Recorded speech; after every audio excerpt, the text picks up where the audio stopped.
everybody, Wayne Davies here from Spectrum Economics. I am back in my garage today. That's right, I've been doing quite a few videos from my office recently. That's been where I've been working on my computer, so I've needed the computer to show you some stuff. Today, I'm not showing you anything directly from the computer, though you should probably see some slides appearing right next to my face here. I can add that in the editing and all that. And I had a video that I did recently, which is on market structure, which is introduction to market structure. So today's video is going into a bit more detail on one of those market structures, and that's going to be perfect competition. So I also have in the description down here, yes, in the post, down there in the Steemit post, if you're looking at that, or if you got it, no, I don't think it's on YouTube. Okay, if it's on the in the Steam post, you'll see that there's some links down there where you can actually get some more detailed information regarding my 6 market structures. So those market structures are, as what I'm talking about today, perfect competition, got monopolistic competition, oligopoly, monopoly, monopsony, and oligopsony. So you can click on those, you get more info. The video today is just an alternative way of presenting that information. Some people like to see things in video, some people like to see pictures and diagrams, some people like to hear things, some people like to read things. There's lots of ways you can take information in. And by having the video, I think that's just an alternative way of getting that message across and making people a bit more comfortable. So that's why I've got this whole video series going. Anyway, let's get into today's video, and that is perfect competition. So what is perfect competition? Interesting, right? If you are at university or you've been to high school, you probably would have heard of perfect competition. It's one of those mainstream things. I generally don't go too much into the mainstream topics, but as I'm doing a market structure series, I'm going to be focusing a lot on some of the other market structures. It's a little bit more controversial, which tends to be more of my thing, a little bit less mainstream, but you kind of need to understand how, you know, some of the more mainstream stuff actually fits into that, because yeah, it's quite a bit of interesting background anyway. And so anyway, I'll get into that now. So what is perfect competition? Essentially, perfect competition is when you have many buyers and many sellers, and all the sellers are essentially selling the same thing. It's identical. That is not normally realistic in the real world, though in some countries we have cases where you can get close to perfect competition, but not exactly. And perfect competition, normally when you'd be looking at things like staples, such as rice or potatoes. So you can see a picture there where you've got some potatoes. So, okay, so for the case of this video, just imagine that these potatoes are all the same. So what happens if potatoes are all the same? You will buy potatoes from a seller that is selling it at the lowest price. So if one firm lowers their price, you will go and buy it from that firm, because why would you pay more for something that's exactly the same? And if you think that way, so does everybody else. And that's yet another assumption of perfect competition.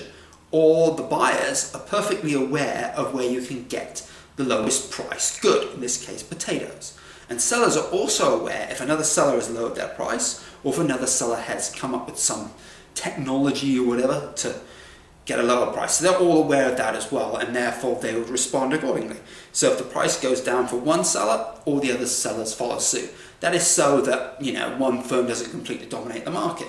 And this price will keep falling and falling and falling and falling and falling and falling until you get down to cost. And once it gets to cost, it'll stop there. There's no incentive to lower price anymore. Sure, you could capture the whole market, but you would be making a loss. And we're seeing that these are a lot of small firms anyway. That's another characteristic as well. Many firms are all small firms too. You won't be able to absorb that amount of loss. So if there is any change in the cost structure, the price will follow suit. So if there's a bad year, there's a drought, the prices will all go up. If there's a great year, great weather, the prices will go down. You may have new firms entering to, you know, capitalize on that lower price, and when the price goes up or costs go up, then you may have firms leaving. So that's another thing as well. There's no barriers to entry. Effectively, it's very easy to come and go, and that effectively keeps the price down at cost. As you can see from the diagram, this is something you'd be familiar with if you're studying economics at university or high school, as I mentioned earlier.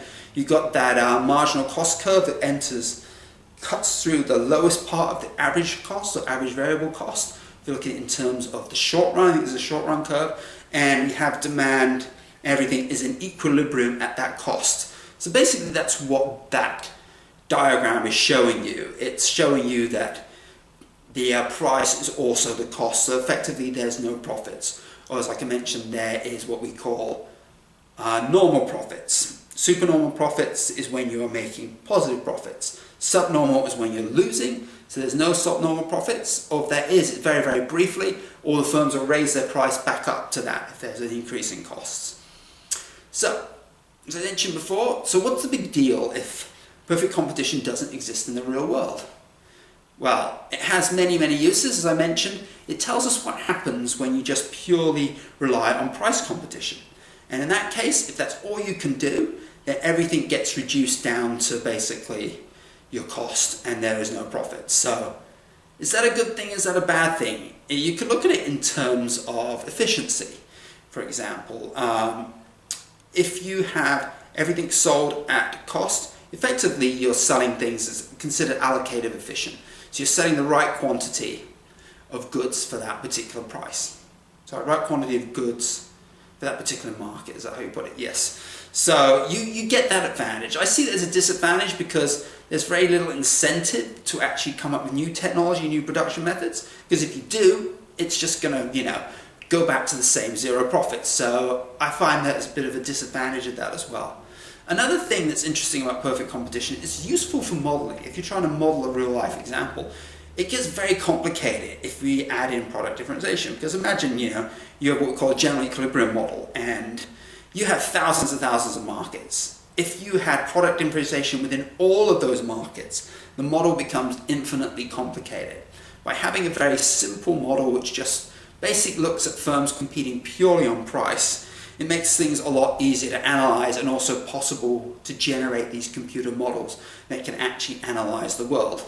I've never been a fan of these fancy models. I always generally just go back and look at simple demand and supply and various macro models rather than general equilibrium models. There are a few models that now take into account product differentiation, so you don't necessarily have to have perfect competition, but again, these models get more and more complicated, and as something gets more complicated, then you're more likely to have mistakes made within the model, and I find it's better to keep it simple.